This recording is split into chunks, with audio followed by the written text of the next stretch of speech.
আসসালামু আলাইকুম, স্বাগতম জানাচ্ছি বিবিসি নিউজ আন্তর্জাতিক সংবাদে।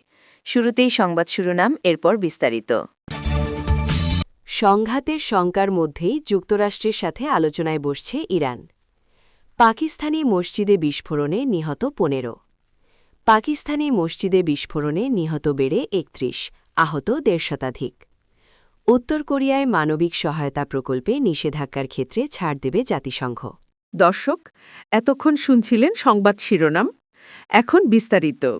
আপনি যদি ইসরায়েলের ধ্বংস চান এবং মুসলিমদের পাশে থাকেন, তাহলে ভিডিওতে লাইক করে চ্যানেলটি অবশ্যই সাবস্ক্রাইব করে দিবেন এবং আপনার মূল্যবান মতামত অবশ্যই কমেন্টে লিখে জানিয়ে দিবেন। এখন বিস্তারিত। সংঘাতের শঙ্কার মধ্যেই যুক্তরাষ্ট্রের সাথে আলোচনায় বসছে ইরান। দুদেশের মধ্যে সামরিক সংঘাতের শঙ্কার মধ্যেই আলোচনায় বসছে যুক্তরাষ্ট্র ও ইরান। ওমানের রাজধানী মাস্কাটে দুদেশের উচ্চ পর্যায়ের কর্মকর্তারা আলোচনায় অংশ নেবেন বলে আশা করা হচ্ছে। গত মাসে দেশব্যাপী সরকারবিরোধী বিক্ষোভ দমনে ইরান সরকারের নেয়া পদক্ষেপের ঘটনায় মার্কিন প্রতিক্রিয়ার পরই এই আলোচনা শুরু হচ্ছে। যদিও বৈঠকের স্থান ও এর পরিধি নিয়ে অনিশ্চয়তা তৈরি হওয়ায় আলোচনা পণ্ড হওয়ার পরিস্থিতিও তৈরি হয়েছিল। উত্তেজনা কমাতে আঞ্চলিক মধ্যস্থতাকারীদের কূটনৈতিক প্রচেষ্টার অংশ হিসেবেই দেখা হচ্ছে এই আলোচনাকে। উভয় দেশ এখনও বিপরীতমুখী অবস্থানে থাকলেও আশা করা হচ্ছে যদি আলোচনা সফল হয় তাহলে একটি কাঠামো তৈরি হতে পারে। পাকিস্তানে মসজিদে বিস্ফোরণে নিহত ১৫। পাকিস্তানের রাজধানী ইসলামাবাদে একটি শিয়া মসজিদে বিস্ফোরণে কমপক্ষে ১৫ জন নিহত হয়েছেন এবং ৮০ জনেরও বেশি আহত হয়েছেন। শুক্রবার ৬ ফেব্রুয়ারি দেশটির স্থানীয় কর্মকর্তারা এ তথ্য জানিয়েছেন।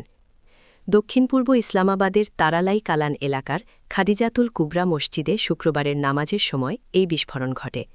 উদ্ধারকারী দল ঘটনাস্থলে পৌঁছেছেন। ডিপিএ নিউজ এজেন্সির মতে উদ্ধার কর্মকর্তা মোহাম্মদ আমির জানিয়েছেন, আহতদের মধ্যে কমপক্ষে ১৫ জনকে হাসপাতালে নেওয়া হয়েছে। তাদের মধ্যে কয়েকজনের অবস্থা আশঙ্কাজনক। স্থানীয় সংবাদমাধ্যম ডন জানিয়েছে, ইসলামাবাদ পুলিশের মুখপাত্র তাকি জাওয়াদ বলেছেন যে বিস্ফোরণের কারণ এখনও জানা যায়নি। এর আগে গত বছরের নভেম্বরে ইসলামাবাদ জেলা বিচারিক কমপ্লেক্সের প্রবেশপথে একজন আত্মঘাতী বোমা হামলাকারী হামলায় কমপক্ষে ১২ জন নিহত হন এবং আহত কয়েক ডজন মানুষ। পাকিস্তানে মসজিদে বিস্ফোরণে নিহত বেড়ে ৩১, আহত ১৫ শতাধিক। পাকিস্তানের রাজধানী ইসলামাবাদের একটি শিয়া মসজিদে বিস্ফোরণে কমপক্ষে ৩১ জন মুসলিম নিহত হয়েছেন।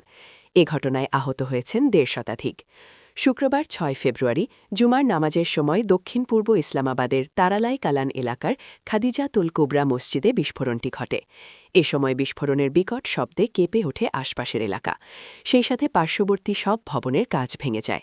প্রত্যক্ষদর্শী মুসল্লিরা জানান, দ্বিতীয় রাকাতের সেজদায়ের সময়ে ওই বিস্ফোরণের ঘটনা ঘটে।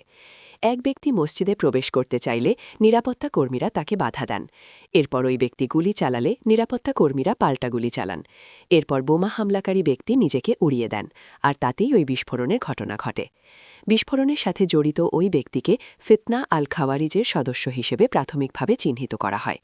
রাষ্ট্রীয়ভাবে পাকিস্তান সরকার নিষিদ্ধ সংগঠন তেহরিকে তালেবান পাকিস্তানকে টিটিপিকে বোঝাতে ফিতনা আল খাওয়ারিজ শব্দ ব্যবহার করে। তবে স্থানীয় সংবাদমাধ্যম ডন জানিয়েছে, ইসলামাবাদ পুলিশের মুখপাত্র তাকি জাওয়াদ বলেছেন, বিস্ফোরণের কারণ এখনও নির্ধারণ করা হয়নি। ঘটনার পর ইসলামাবাদ প্রশাসন এক বিবৃতিতে জানিয়েছে, উদ্ধারকারী দল বিস্ফোরণস্থলে পৌঁছানোর পর ১৬৯ জনকে হাসপাতালে পাঠানো হয়েছে। উত্তর কোরিয়ায় মানবিক সহায়তা প্রকল্পে নিষেধাজ্ঞার ক্ষেত্রে ছাড় দেবে জাতিসংঘ। উত্তর কোরিয়ায় মানবিক সহায়তা প্রকল্পে নিষেধাজ্ঞার ছাড় দেওয়ার সিদ্ধান্ত নিতে যাচ্ছে জাতিসংঘ নিরাপত্তা পরিষদের নিষেধাজ্ঞা কমিটি। সিউলের কূটনৈতিক সূত্র শুক্রবার ৬ ফেব্রুয়ারি এএফপিকে এ তথ্য জানিয়েছে। পারমাণবিক অস্ত্রধারী দেশ উত্তর কোরিয়া তাদের অস্ত্র কর্মসূচির কারণে বর্তমানে একাধিক নিষেধাজ্ঞার আওতায় রয়েছে। দেশটি রাষ্ট্রনিয়ন্ত্রিত স্থবিরাচ্ছনীতি ও দীর্ঘদিনের খাদ্য সংকটেও ভুগছে। সূত্রগুলো জানায়, উত্তর কোরিয়ায় মানবিক সহায়তার ১৭টি প্রকল্প বাস্তবায়ন করছে ইউনিসেফের মতো বড় আন্তর্জাতিক সংস্থা কিংবা দক্ষিণ কোরিয়া ও যুক্তরাষ্ট্রভিত্তিক এনজিওগুলো। বিশ্লেষকদের মতে, এ ছাড়ের ফলে এসব সংস্থা উত্তর কোরিয়ায় পুষ্টি সম্পূরক, চিকিৎসা সরঞ্জাম ও পানি বিশুদ্ধকরণ ব্যবস্থা সরবরাহ করতে পারবে। দক্ষিণ কোরিয়ার পররাষ্ট্র মন্ত্রণালয়ের এক কর্মকর্তা বলেন, রাজনীতি বিবেচনা না করে উত্তর কোরিয়ায় মানবিক সহায়তা পৌঁছাতে সিউল বিভিন্ন প্রচেষ্টা চালিয়ে যাচ্ছে।